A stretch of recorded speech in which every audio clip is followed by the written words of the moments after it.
निष्पक्ष निर्भीक जनक्रांति का पक्षधर एक सैलाब बिना डरे जनता की हक की आवाज मेट्रो टुडे लाइव पर फॉलो एवं सब्सक्राइब करें।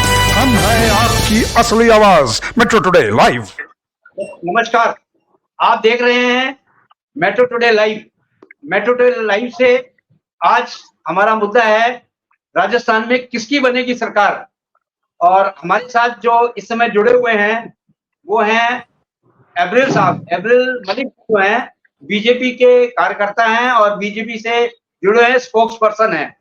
ये बहुत ही माहिर हैं अपने स्पोक्स में और इनके डाटा बहुत ही बोलते हैं अच्छी तरह। और एक हमारे साथ जुड़े हुए हैं शांतनु बैनर्जी, जो कि शांतनु बैनर्जी हमारे जयपुर से हैं, मेट्रो टुडे लाइव के एंकर भी हैं ये। और इन्होंने आज बोला है कि मैं बैक स्टेज में जाके देखना चाहता हूँ कि किस तरह से कांग्रेस और बीजेपी में बात होती है। तो शांतनु बैनर्जी हमारे पास जुड़े हुए हैं। दूसरे हमारे साथ जुड़े हुए हैं मोहित चैटर्जी, ये कांग्रेस के कार्यकर्ता हैं और इनके जो कार्यकाल है वो है 15 इयर्स का। बहुत रिच कार्यकाल है कांग्रेस के चैटर्जी साहब का और इन्होंने बहुत ऊंचा चढ़ाई और निचाई दिखी हुई है। और एक हमारे साथ जुड़े हुए हैं जयपुर से रमेश मोयानी, मालवीय नगर विधानसभा से। सर और हमारे साथ नीमा जी जुड़ी हुई हैं। नीमा चौधरी जो हैं ये दिल्ली कैंट से हैं और दिल्ली कैंट से हैं, ये देखती हैं अपना मेट्रो टुडे लाइव में भी ये ज्वाइन कर रही हैं, कर चुकी हैं और ये देखना चाहती हैं पूरा नेटवर्क। तो दिल्ली से ये हैं नीमा चौधरी जी। तो आइए अपन स्टार्ट करते हैं। आज का मुद्दा है हमारा राजस्थान में किसकी बनेगी सरकार। और मेरा आप सबसे रिक्वेस्ट है केवल राजस्थान बात होगी, कोई मुद्दे से भटकेगा नहीं। तो सबसे पहले हम चैटर्जी साहब से ये पूछना चाहते हैं, चैटर्जी साहब ये बताएं आप कि जयपुर में राजस्थान ने 11th आवर में अपना पिटारा खोल दिया है और पिटारा ऐसा खोला है कि राजस्थान में एकदम जो इनके पास खजाना था वो खाली हो गया है। तो क्या इसी तरह से सरकार बनाई जाएगी चैटर्जी साहब? नहीं, ऐसी बात नहीं है। सरकार जनता को सहूलियत देने की कोशिश कर रही है और जी खजाना खाली भी हो रहा है तो खजाना भर भी रहा है। एक सरकार जनता के राहत का पिटारा खोलती है तो दूसरी तरफ अपना खजाना भरने का प्रयास भी करती है। जी ये तो कहना गलत होगा कि सरकार का खजाना खाली होगा। जी सर, मैं नहीं कह रहा हूं, आज की न्यूज कह रही है, आज का सोशल मीडिया कह रहा है कि पूरा खजाना सरकार का खाली कर दिया गया है। आप इसमें बताएं क्या है, सत्यता क्या है? ऐसी बात नहीं है। सरकार के पास खजाने में धन तो आ ही रहा है और जनता की लिए राहत की घोषणा की जाएगी। हमारे मुख्यमंत्री जी लगातार गारंटियां दे रहे हैं, जनता को महंगाई से राहत देने का पूरा प्रयास किया जाता है। जी आम जनता को पूरी तरह से राहत देने का प्रयास किया जा रहा है। हमारी बात 12 से 12 तो जनता को पूरी तरह से राहत देने का प्रयास किया जाए। खजाना जो कहते हैं ऐसी बात नहीं है। खजाना राजस्थान का भर रहा है, राजस्थान की जीडीपी में ग्रोथ हो रहा है और राजस्थान सरकार इसका प्रयास भी कर रही है। अब्रिल मलिक जी, जैसा कि अभी आपने सुना कि राजस्थान में हमारे जो गहलोत साहब थे उन्होंने आखिरी दम तक सब कुछ निकाल के खाली कर दिया है और आज का सोशल मीडिया ट्रेंड कर रहा है कि पूरा खजाना खाली हो गया है। तो अब्रिल साहब जी, इसको तो आप लोग किस प्रकार से लेते हैं? अब्रिल मलिक जी देखिए, राजस्थान की जो सरकार है कांग्रेस की, उसके द्वारा केवल और केवल लूटपाट के कार्य किए जा रहे हैं समाज के हित में। कोई भी राजस्थान की अशोक गहलोत के नेतृत्व वाली सरकार के द्वारा नहीं किया गया है। बहुत ही दुखद बात है और जनता भी बहुत परेशान है अशोक गहलोत से। जनता बहुत दुखी है अशोक गहलोत से और जिस प्रकार के कार्य अशोक गहलोत की सरकार के द्वारा किए जा रहे हैं वे बिल्कुल उसको निंदा करता हूँ और कड़े शब्दों में निंदा करता हूँ। और जनता उनके सामने बोल रही है कि इस पे बेकार सरकार कभी नहीं रही। जिस प्रकार से इन लोगों के द्वारा गलत कार्य किए जा रहे हैं वे बिल्कुल शोभा नहीं देते इन लोगों को। जिस प्रकार से ये लोग कार्य कर रहे हैं बहुत दुखद है। और तो निश्चित रूप से भारतीय जनता पार्टी की सरकार के द्वारा अन्य कार्य किए जाएंगे, कार्य किए जाएंगे, जनहित के कार्य किए जाएंगे, जनता के लिए कार्य किए जाएंगे, जनता को मजबूत करने के कार्य किए जाएंगे। लेकिन आज राजस्थान में आप बिजली की हालत देख लीजिए, सड़कों की हालत देख लीजिए, इंफ्रास्ट्रक्चर की हालत देख लीजिए, हिंदुओं का शोषण किया जा रहा है वो आप देख सकते हैं। ये बहुत दुखद बात है। और कांग्रेस के प्रवक्ता यहाँ पर मौजूद हैं मोहित जी, उनको इस बात का उत्तर भी देना चाहिए कि राजस्थान की सरकार के द्वारा किस प्रकार के कार्य किए जा रहे हैं कि हिंदुओं का वहां पर शोषण हो रहा है, हिंदुओं की हत्याएं हो रही हैं। अशोक गहलोत चुप बैठे हुए हैं। नुपुर शर्मा जी के समय में, नुपुर शर्मा जी का जब पद इन लोगों के द्वारा बनाया गया था उस समय में क्या हुआ था वो सबको मालूम होना चाहिए कि किस प्रकार से निर्मम हत्या जिहादी तत्वों के द्वारा की गई थी।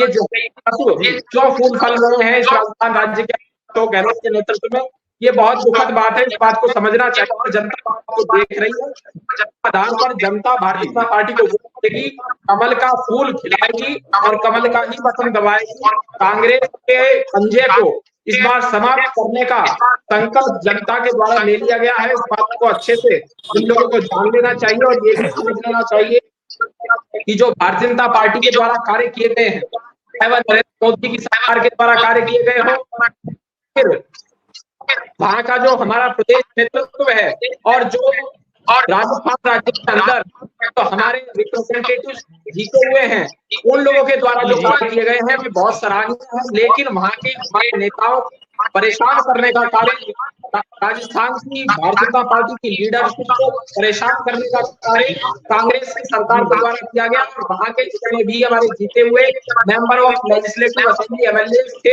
उन लोगों को भी करने का कार्य कांग्रेस पार्टी के द्वारा किया गया, कांग्रेस की सरकार के द्वारा किया गया। इस बार हमारी सरकार 95% सीटों पर जीत कर बहुमत के साथ आएगी, ये सब लोग जानते हैं। नीमा जी, आप किस तरह देखती हैं राजस्थान की जो इस समय चल रही है हमारे यहाँ सरकार, और हमारे यहाँ सरकार की क्वाइट चल रही है, प्लस हमारे यहाँ इस समय राजस्थान में, अपना दिल्ली में तो नहीं है, हमारे राजस्थान में इस समय विधानसभा के चुनाव हैं, तो आप किस तरह से देखती हैं इसको? क्योंकि आप एक पॉलिटिकल एनालाइजर भी हैं, आपको काफी ज्ञान भी है कि किस तरह से क्या हो रहा है। तो जयपुर के बारे में कुछ आप कुछ प्रकाश डालें कि बीजेपी और कांग्रेस के बीच में क्या चल रहा है यहाँ? नीमा जी। मैं जितना भी मैं समझ पा रही हूँ, अभी सरकार, कांग्रेस सरकार ने शुरू में तो नहीं, लेकिन लास्ट अभी तो 1-1.5 साल जो निकला है उसमें काफी काम किए हैं, तो काफी सुविधाएं भी पहुंचाई हैं। जिस तरह से जो कांग्रेस सरकार है वो खासकर बच्चों की पढ़ाई पे भी ध्यान देना चाह रही है, कई जगह उन्होंने काम करे भी हैं। लेकिन जैसे देखती हूँ मैं कि पढ़ाई का स्तर बहुत गिरा हुआ है राजस्थान का, और उस पढ़ाई के क्षेत्र को लेके ना बीजेपी ने ना कांग्रेस ने कभी ध्यान नहीं दिया, और इसी वजह से शिक्षा बहुत महंगी हो रही है। और जो आम पब्लिक है, जिस तरह से बेरोजगारी हो रही है बहुत ज्यादा, से बेरोजगारी हो रही है, तो बेरोजगारी पे भी किसी भी सरकार ने अच्छे से काम नहीं करा। तो जनता का मूड अभी ये है कि जनता भी सोच रही है क्या करना है। और जितना भी मैं समझ रही हूँ, जनता का मूड यही है कि दोबारा से कांग्रेस को ला सकती है जनता, ज्यादा सीटें आ सकती। मेरे अनुभव है कामों को लेके, जो अभी जैसे कि 10 किसानों के लिए उन्होंने सोचा है कि 2000 यूनिट उनको बिजली के कनेक्शन पे, खेतों के कनेक्शन पे उन्होंने कम करा है।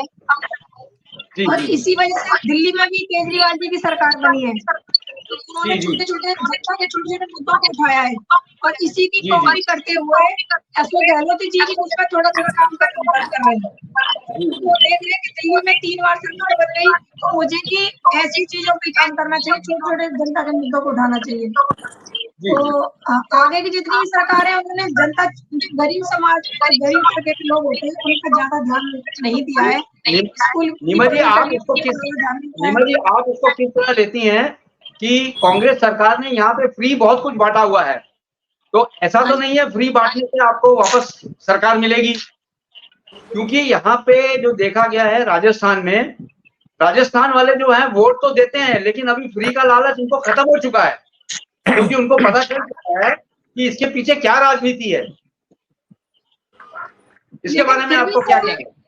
जो गरीब, जो थोड़ी सी जैसे बेरोजगारी को देखते हुए, जैसे कोविड आया था, कोविड के हिसाब से बहुत सारे बच्चे जॉब नहीं लगी रह गए, और जो कोरोना के जो कोरोना के जिनको की ड्यूटी लगी हुई थी, जैसे अशोक गहलोत सरकार ने उनको भी हटा दिया, और बहुत सारे लोग नाराज भी हैं कांग्रेस सरकार से। तो मुझे जितना समझ में आ रहा है, मुझे ये लग रहा है कि जनता में बहुत ज्यादा बेरोजगारी फैली हुई है, और राजस्थान का स्तर बहुत गिरा हुआ है इस बारे में। तो जनता छोटी छोटी चीजों को भी देख रही है। अभी कई सारी वैकेंसियां भी निकाली है अशोक गहलोत जी ने। बाकी तो यही है कि देखते ही जनता का मूड अभी चेंज हो रहा है, थोड़ा सा झुकाव मुझे कांग्रेस की तरफ लग रहा है इस बार। अभी तो शुरुआत है, अभी तो शुरुआत है, अभी आगे आगे देखने होता है क्या। हाँ जी, अभी जनता का मूड है। जी जी रमेश जी, आपसे एक सीधा सवाल है, आप तो जयपुर वासी हैं, अगर आपसे ये पूछा जाए कि बीजेपी और कांग्रेस के बीच में जो इस समय चल रहा है, उन दोनों में से ये दोनों आपस में लड़ेंगे और तीसरी एक पार्टी आएगी यहाँ पे, वो फायदा ले जाएगी, क्या आपको ऐसा लग रहा है? सर ऐसा बिल्कुल भी नहीं लग रहा। बीजेपी और कांग्रेस की लड़ाई है, पर कांग्रेस ने जो काम किया है 100% गहलोत साहब ने जो काम किया 100% कांग्रेस की सरकार आएगी। और इन्होंने कोई फ्री की स्कीम नहीं दिया, जैसे कि कह रहे थे फ्री की स्कीम, कोई फ्री की स्कीम नहीं है। आज जनता को राहत दी है गहलोत साहब ने। कोरोना के टाइम में जो परेशानी चल रही थी उसको देखते हुए जनता को थोड़ी राहत दी है। और अगर इस साल कांग्रेस की सरकार आएगी तो गुलाबी नगरी को चमन कर देंगे गहलोत साहब। क्योंकि गहलोत साहब ने वो काम किया है जो अब तक 35 इन्होंने 2014 के बाद काम किया ही नहीं। बीजेपी सरकार लास्ट टाइम में आती है, लालच देती है और अपने वोट राम मंदिर का लालच और ये कह के वोट लेने की कोशिश करती है, ये मुद्दे पे भड़का के बात करती है। गहलोत साहब कुछ भी ऐसा कुछ नहीं करते, उन्होंने जनता की राहत के लिए काम किया। शांतनु जी, आप एक एंकर भी हैं हमारे यहाँ पे, आप किस तरह से इस चुनाव को देखते हैं? आपकी एक प्रक्रिया चाहते हैं कि आप किस तरह से इस चुनाव को देखते हैं और आपका क्या एजेंडा रहेगा, क्योंकि बीजेपी वाले कह रहे हैं कि हम मुद्दे ले। हाँ बोलिए बोलिए अभिनीत जी, आप बोलिए। अभिनीत जी बोले आप। जी देखिए, अभी रमेश जी बोल रहे थे तो रमेश जी को मैंने उनके बीच में नहीं टोका, लेकिन जिस प्रकार की बात ये बोल रहे हैं कि राम मंदिर का लालच भारतीय जनता पार्टी देती है, राम मंदिर का भी लालच देती है क्या भारतीय जनता पार्टी?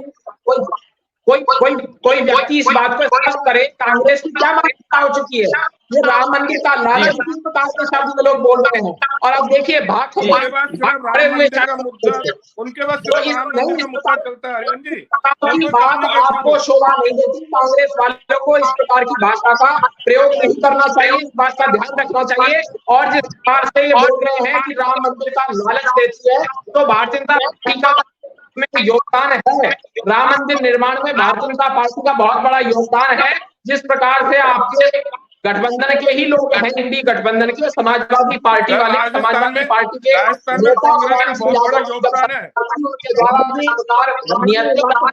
ऊपर गोलियों की बौछार चलाने का जो किया गया उसको सब लोग जानते हैं, ये नहीं जानता लड़ने दो, सब लोग जानते हैं। आप लोग को गठबंधन है, ये राम विरोधी लोगों का गठबंधन है। राम के खिलाफ हो तुम लोग, राम के खिलाफ हो, अनुच्छेद 370 दोबारा वहां पर लगाना चाहते हो, अपना एजेंडा खुल करके बताइए। क्या आप देश के खिलाफ हैं? देश से आपको कोई परवाह नहीं, केवल और केवल आप सड़क, बिजली, पानी इनका ढोंग दिखा करके और इनको भी पूर्ण करने का कार्य आप लोग नहीं करते। राजस्थान है, चलिए आप करिए बात इंफ्रास्ट्रक्चर डेवलपमेंट की। कौन सा इंफ्रास्ट्रक्चरल डेवलपमेंट आपने किया राजस्थान राज्य? बताता हूँ आपको किस प्रकार से महिलाओं का शोषण हो रहा है, किस प्रकार से निर्मम हत्याएं हो रही हैं। और आपको अगर आंकड़े चाहिए तो मणिपुर में इतना बड़ा कांड हुआ, उसमें कोई गया क्या? मणिपुर में इतना बड़ा कांड हुआ था, उसमें मोदी सरकार गई क्या वहाँ पे? मणिपुर का विषय नहीं है, मणिपुर आता जाने हुआ के आपको बारे में मालूम होना टाइम नहीं चाहिए है। और आपसे मैं उलझना नहीं चाहता क्योंकि आपको कुछ मालूम है नहीं। आप केवल बोल रहे हैं बगैर आधार के, बगैर किसी तथ्य के। अब्रिल जी जयपुर में आज कल कल इन्होंने अपने कांग्रेस के जो हमारे सीएम साहब हैं गहलोत साहब, उन्होंने आखिरी दाव खेल दिया है जी। उन्होंने पूरा खजाना अपना खोल दिया, जिसको जो चाहिए ले जाओ, जनता की लूट है, हमको वोट दो, ऐसा सुनने में आ रहा है। और इधर कांग्रेस ने इतनी जरा हाथापाई की हुई है कि अब लोग एकदम खफा हो रहे हैं। लेकिन उधर बीजेपी से भी खफा है, क्योंकि बीजेपी अपनी लिस्ट नहीं ला रही है। इस समय भी ख्वाहिश बीजेपी की है, तीसरी लिस्ट नहीं लेके आ रही है। तीसरी लिस्ट के लिए काफी लोग जिद्दोजहद कर रहे हैं।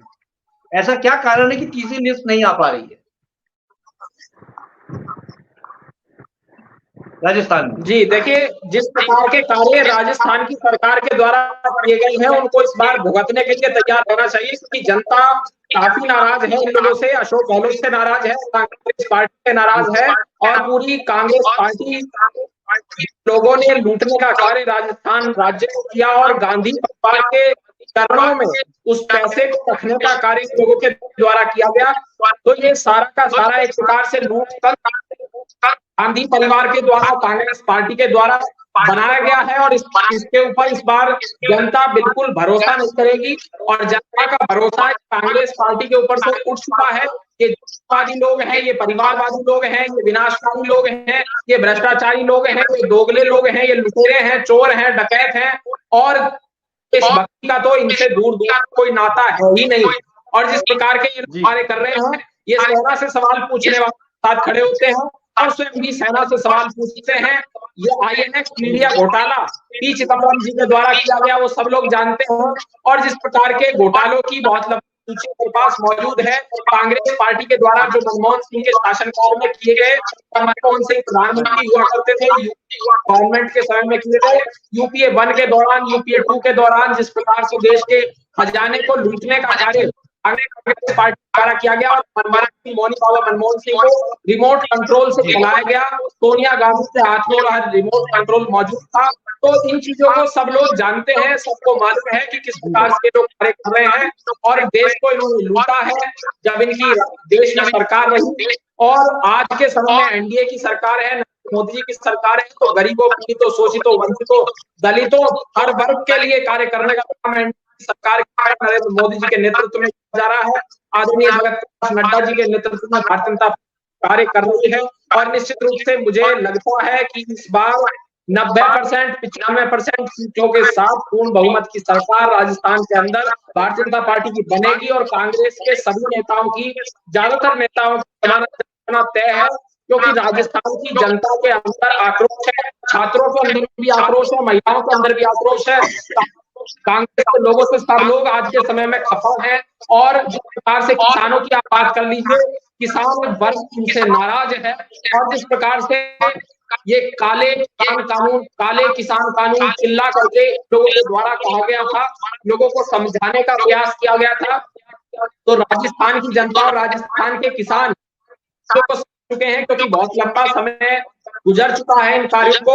और जिस प्रकार से कोरोना के समय में भारतीय जनता पार्टी के कार्यकर्ताओं ने सड़क पर आकर के लोगों की मदद की, कोरोना के समय में जिसके केवल ट्वीट कर रहे थे घरों में बैठ करके, घरों के अंदर बैठ करके, उस समय भारतीय जनता पार्टी कार्यकर्ता हमारे राष्ट्रीय अध्यक्ष जगत प्रकाश नड्डा जी के नेतृत्व में उनके आदेशानुसार सड़क पर उतर करके कार्य कर रहे थे। तो सब लोग उस चीज को जानते हैं, और राम मंदिर का मजाक उड़ाने का कार्य कांग्रेस पार्टी के लोग करते हैं। अभी भी आप पैनल में मौजूद तो कांग्रेस के वक्ता थे, उनको देख लिया कि किस प्रकार से उन लोगों के द्वारा मजाक उड़ाने का कार्य राम मंदिर का किया गया। तो भगवान श्री राम की लोग मजाक करते हैं, देखो मर्यादा पुरुषोत्तम हम मानते हैं, अपने आदर्श के रूप में हम देखते हैं, अपने ईश्वर के, अपने आराध्य के रूप में हम जानते हैं, देखते हैं, मानते हैं। उनको इस प्रकार के शब्दों का प्रयोग उनके लिए करना बहुत दुखद है, बहुत निंदनीय है। और जनता इन चीजों को देखती है, इनके बड़े नेताओं के द्वारा जिस प्रकार के कार्य किए जा रहे हैं, उसी गाइडलाइन को फॉलो करते हुए ये इस प्रकार की बयानबाजी कर रहे हैं, यहाँ पर बैठ के बहुत दुखद है।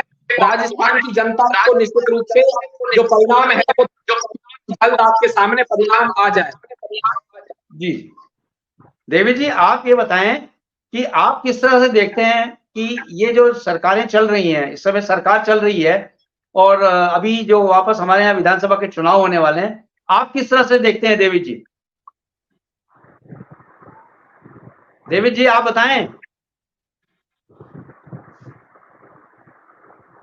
शांतनु जी, इनको आवाज नहीं आ रही मेरे ख्याल से। हाँ आप बोले सर।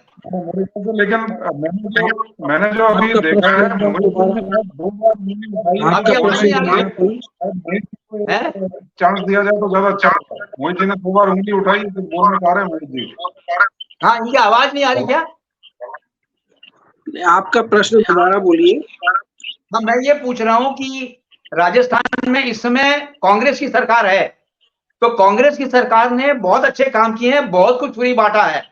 तो आप क्या चाहते हैं कि कांग्रेस की सरकार वापस रिपीट हो या ऐसी सरकार आए जो कि सरकार बेरोजगारी को दूर करे और भी समाज को दूर करे, और सबसे बढ़िया जो दूर करने का है वो है मतलब 90% जो हमारे यहाँ रेप केसेस हो रहे हैं, क्राइम्स हो रहे हैं, उसको कंट्रोल करे। ऐसी सरकार आनी चाहिए। देखिए, पहले तो आपका जो प्रश्न है उसको मैं थोड़ा ठीक कर देता हूँ। जो प्रश्न आपने ये कहा कि हम बहुत कुछ बांट रहे हैं, राजस्थान की जो भौगोलिक परिस्थितियां हैं, जो गरीबी है और जो जिनको जरूरत है, सरकार हमारी जो है अशोक गहलोत की सरकार कल्याणकारी सरकार है और राजस्थान की जनता को हम वही चीज दे रहे हैं जो उनका अधिकार है। बिल्कुल सही है।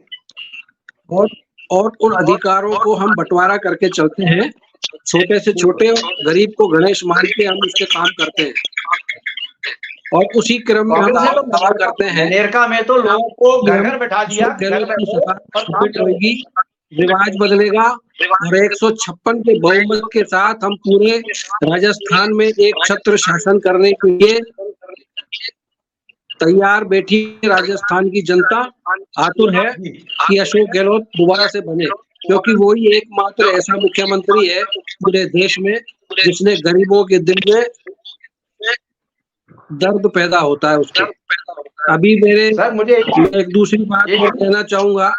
आपका ये जो कार्यक्रम है, आपने प्रारंभ में यही कहा था कि हम राजस्थान के उस पे बात करेंगे। मेरे साथी ने अभी इसको ये कहा कि भाई हम राम मंदिर बना रहे हैं और भारतीय जनता पार्टी ने बनाया है। तो मेरा उनसे एक प्रश्न है, तो सुप्रीम कोर्ट ने क्या किया था वो बता दें एक बार। देश जानना चाहता है, राजस्थान की जनता जानना चाहती है कि अगर भारतीय जनता पार्टी ने उस राम मंदिर को बनाया है। देखिए, मैंने बीच में नहीं बोला, आप जब बोले थे मैं बीच में रुकावट नहीं करी थी। आप अगर कहने की क्षमता रखते हो तो सुनने की क्षमता भी रखिए। मेरा सवाल इतना सही है कि सुप्रीम कोर्ट ने क्या किया राम मंदिर बनाने में, अगर भारतीय जनता पार्टी बनाए। आप इस बिंदु पे हमें जवाब दे दीजिए। कपिल सिब्बल ने क्या किया ये बता दीजिए। कपिल सिब्बल ने क्या किया, आप इसका उत्तर दे दीजिए। राम मंदिर के मामले में कांग्रेस पार्टी की और कपिल सिब्बल की क्या भूमिका रही, आपको मालूम होना चाहिए। कांग्रेस के नेता सुनकर आप बता रहे हैं तो मैं जानता हूं सुप्रीम कोर्ट के द्वारा क्या किया गया और मुझे कानून अच्छे से मालूम है और कानून की शिक्षा मुझे देने का बिल्कुल आप कार्य मत कीजिए। और जितना मैं जानता हूं उसके आधार पर मैं आपको बता देता हूं। कपिल सिब्बल वहां जाकर ये कह रहे थे कि गलत होगा कि इसका फैसला आ जाए।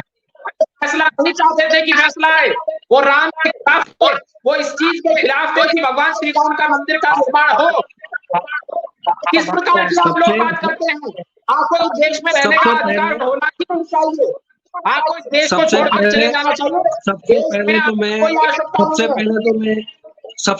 मैं एंकर महोदय को करूंगा कि जिनको आप चैनल पर दिखाते हो उनको अपनी मर्यादा में रहना चाहिए। मेरा जो उत्तर था, मेरा उत्तर था एंकर को संबोधित करते हुए मैंने जवाब दिया था। अब ये युवा पीढ़ी के लिए केवल युवा पीढ़ी को जो अधिकार था उसके अधिकार को छीनने के हक को मानने का आप लोगों के द्वारा कार्य किया गया। मनमोहन सिंह की सरकार में आपको बताऊं क्या कितने घोटाले उस समय में किए गए। राजस्थान में रुक जाओ, राजस्थान में रुक जाओ। पार्टी की सरकार लेकिन 5 हफ्ते ज्यादा 22 पेपर लीक हुए हैं, उसके ऊपर कोई बात नहीं करता है। बोलिए चटर्जी साहब, क्या बोल रहे हैं? पेपर हुए हैं 22 पेपर, उसके ऊपर कोई बात नहीं करता है। 30 वर्षों से वहां पर भारतीय जनता पार्टी की सरकार चल रही है। भारतीय जनता पार्टी केवल धर्म की राजनीति करती है, उसके पास मुद्दे की राजनीति नहीं है। आम जनता के लिए वो कोई बात नहीं कहते हैं, आम जनता को राहत देने के लिए कोई बात नहीं कहते हैं। अगर कोई आम जनता को राहत देना चाहता है तो वो गहलोत सरकार है जो आम जनता को हर तरह से राहत देने का प्रयास कर रही है। जी जी कि जिस तरह जी के समय ईडी का शिकंजा कस रही है, जी जी यह लगता है कि भारत